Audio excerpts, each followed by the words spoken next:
नमस्कार। औरंगजेब पृथ्वी सिंह की ताकत और हिम्मत को देखकर दहशत में आ गया था।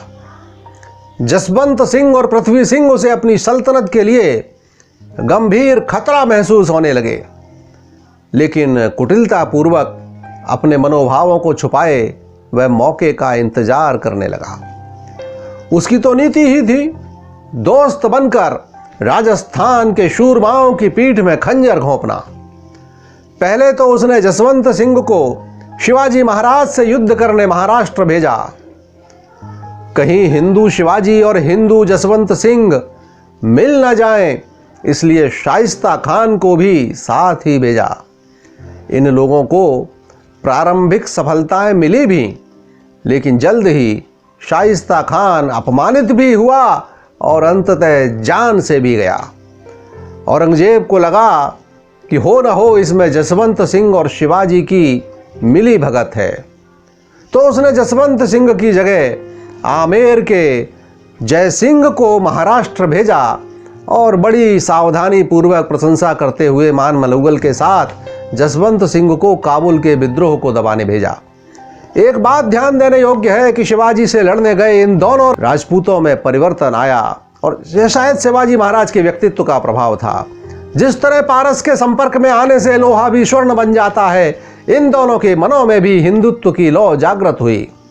यह तो बाद की बात है, फिलहाल तो कथानक पर ही ध्यान देते हैं। जसवंत सिंह काबुल गए और पीछे से औरंगजेब ने जोधपुर रियासत के इकलौते वारिस कुंवर पृथ्वी सिंह को खिलात के बहाने जहर भुजी पोशाक पहनाकर उनकी हत्या कर दी। उसके बाद महाराज जसवंत सिंह जी को भी 28 नवंबर 1678 को काबुल में जहर देकर मरवा डाला। अब उसका अगला निशाना थी जसवंत सिंह की गर्भवती रानियां, जो काबुल में ही थीं, लेकिन उनकी ढाल बनकर सामने थे वीरवर दुर्गादास राठौड़। औरंगजेब ने अजमेर के सरदार इफ्तिकार खान को आदेश दिया कि वह नेतृत्व विहीन मारवाड़ पर कब्जा कर ले, किंतु उसने यह जितना आसान समझा था उतना ही कठिन निकला। राजपूत सरदारों ने कदम कदम पर प्रतिरोध किया। उन्होंने मुगलों के दांत खट्टे कर दिए। बहुत कुशलता पूर्वक दुर्गादास व बुजुर्ग सेनानायक शोनिंग जी गर्भवती रानियों को काबुल से निकालकर लाहौर ले आए, जहां जस कुंवर जी ने एक बालक को जन्म दिया तो रानी दल थम्मन ने एक लड़की को जन्म दिया। लड़की तो जन्म के 10 दिन के अंदर ही मर गई, किंतु मारवाड़ के भावी शासक उस बालक का नाम रखा गया अजीत सिंह। औरंगजेब ने फिर एक चाल चली। उसने राजपूत सरदारों से कहा कि अजीत और रानियों को दिल्ली लाओ, वह अपने हाथों से खिलात प्रदान कर उनका राज्य उन्हें सौंपेगा। दुर्गादास के न चाहते हुए भी अन्य सरदारों के जोर देने पर रानियां व अजीत सिंह दिल्ली पहुंचे तथा वहां उनको नूरगढ़ के रूप सिंह की हवेली में ठहराया गया।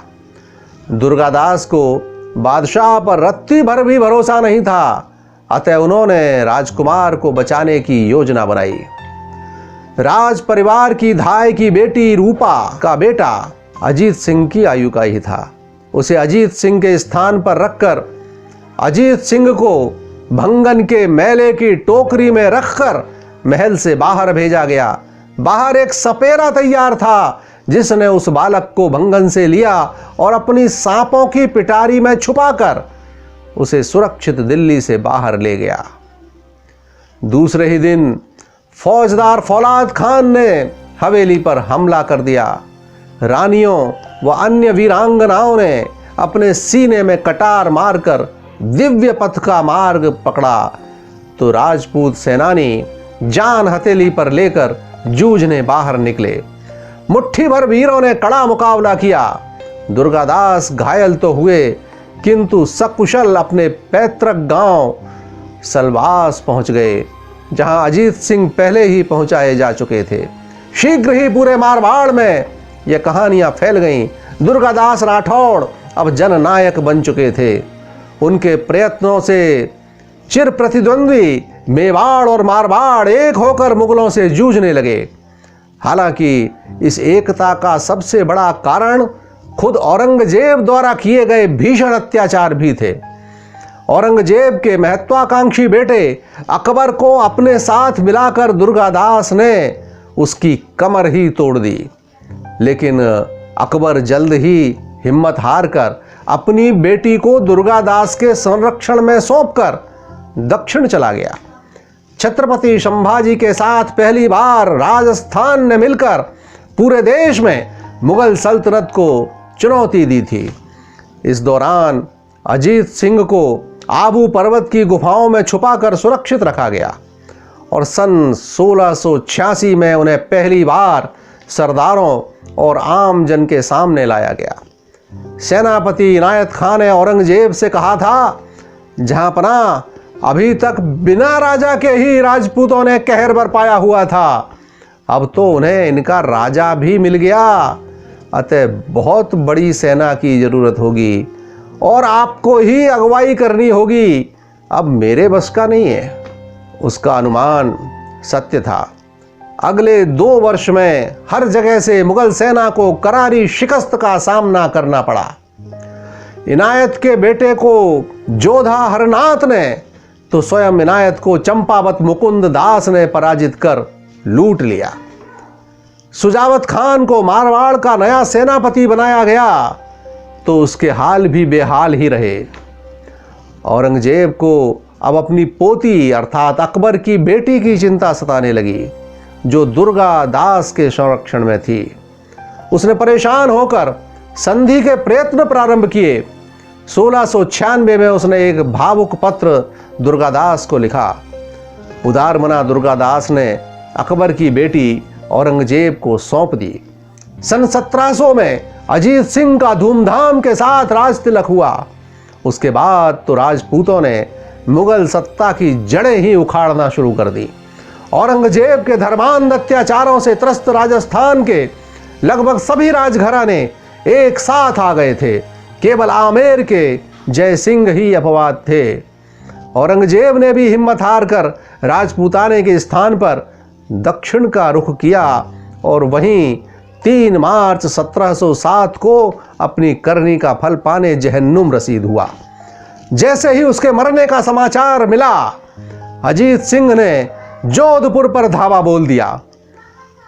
अजीत सिंह के पहुंचते ही भयभीत मुगल सरदार बिना लड़े ही भाग गया और उसके बाद जैसे को तैसा व्यवहार राठौड़ों ने मुसलमानों के साथ किया। जो भाग सकते थे वे प्राण बचाकर भाग गए। कुछ ने दाढ़ी मुड़ाकर हिंदू वेश धारण कर लिया, लेकिन इसके बाद भी बहुत मारकाट हुई।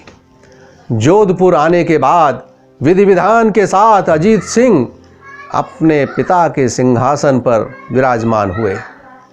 उधर दिल्ली में अपने भाई मुअज्जम को मारकर औरंगजेब का बड़ा लड़का शाह आलम के नाम से गद्दी पर बैठा। 1708 में उसने मारवाड़ पर चढ़ाई की। जैसा बाप वैसा बेटा। कुटिलता तो नस नस में समाई थी। सेना लेकर तो पहुंचा, लेकिन अजीत सिंह के पास संधि प्रस्ताव भी भेजा। दोनों पक्षों में युद्ध के स्थान पर बातचीत शुरू हुई। पहले तो अब्दुल रहीम खान खाना के बेटे सुजावत खां के साथ पीपाड़ नामक स्थान पर अजीत सिंह की संधि की शर्तों पर चर्चा हुई। उसके बाद आनंदपुर में शाह आलम और अजीत सिंह मिले। शाह ने पलक पावड़े बिछाकर अजीत का स्वागत किया, उन्हें उच्च आसन प्रदान किया। इतना ही नहीं तो तेज बहादुर की उपाधि और बहुमूल्य आभूषण भी उपहार में दिए। इधर यह लल्लो चप्पो चल रही थी, उधर बादशाह के सेनापति मेहराब खां ने जोधपुर पर हमला कर कब्जा कर लिया। अजीत सिंह को जानकारी मिली तो वह आग बबूला तो हुआ, किंतु शाह आलम की चतुराई देखिए कि उसने इतना सब करने के बाद भी उन्हें बहला फुसला कर आमेर के तत्कालीन राजा जय सिंह द्वितीय के साथ दक्षिण की फतह के लिए भेज दिया। इस दौरान पहली बार आमेर के किसी शासक के मन में विद्रोह का अंकुर फूटा। यूं तो अब तक मान सिंह से लेकर मिर्जा राजा जयसिंह तक सभी ने मुगलों की न केवल अधीनता स्वीकारी थी, वरन अपने परिवार की कन्याओं का विवाह भी उनसे कर संबंधी बनाया था। शायद यह अजीत सिंह की संगत का प्रभाव था कि ये दोनों अपनी सेनाओं के साथ मार्ग से ही वापस हो लिए। शाह आलम ने भी आमेर की सत्ता जयसिंह के भाई विजय सिंह को सौंपकर वहां मुगल सेना तैनात कर दी। लेकिन अजीत सिंह और जय सिंह की संयुक्त शक्ति बहुत बढ़ चुकी थी। ये दोनों सबसे पहले उदयपुर पहुंचे तो राणा अमर सिंह ने राज्य की सीमा पर पहुंचकर इनका स्वागत किया। क्या कहने हैं, आमेर, जोधपुर, मेवाड़ सब साथ में। जब ये लोग जोधपुर पहुंचे तो मेहराब खान ने बिना लड़े आत्मसमर्पण कर दिया। ये दोनों अजमेर पहुंचे तो वहां का शासक ख्वाजा की दरगाह में छुप गया और जान बख्शी की गुहार लगाई। बदले में बहुत सी संपत्ति उसने दंड स्वरूप दी। अब बारी थी आमेर की। आमेर पहुंचे तो सब राजपूत सरदार इनसे आ मिले और मुगल सेना नायक सैयद हुसैन ने सांभर झील के किनारे इनका सामना किया। नतीजा यह निकला कि 6000 मुगल सैनिकों के साथ सैयद हुसैन मारा गया और बाकी की सेना जान बचाकर भाग खड़ी हुई। इसे कहते हैं एकता की शक्ति। राजवंश एकत्रित हुए तो बरसों से जमी हुई मुगल सत्ता की चूलें हिल गईं। मारवाड़ के राठौड़ों को बहुत समय तक अपना जीवन संघर्ष में ही बिताना पड़ा था। असहनीय कष्टों का सामना करते हुए भी दुर्गादास सहित सभी सरदारों ने जिस राजभक्ति का परिचय दिया, उसकी मिसाल दुनिया के इतिहास में खोजने से भी शायद ही मिले। उस दौर में मुगल सत्ता ने अपरिमित धन संपदा देकर उन्हें आकर्षित करना चाहा, लेकिन एक भी राठौड़ ने समाज द्रोह नहीं किया।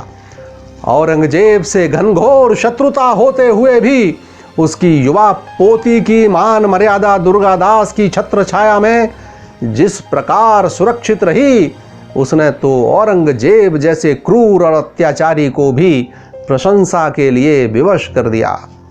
उसने भी राठौड़ों के निर्मल चरित्र को स्वीकार किया। यह मारवाड़ की कहानी अभी भी जारी है दोस्तों। देखते रहिए आपका अपना क्रांति दूत। नमस्कार।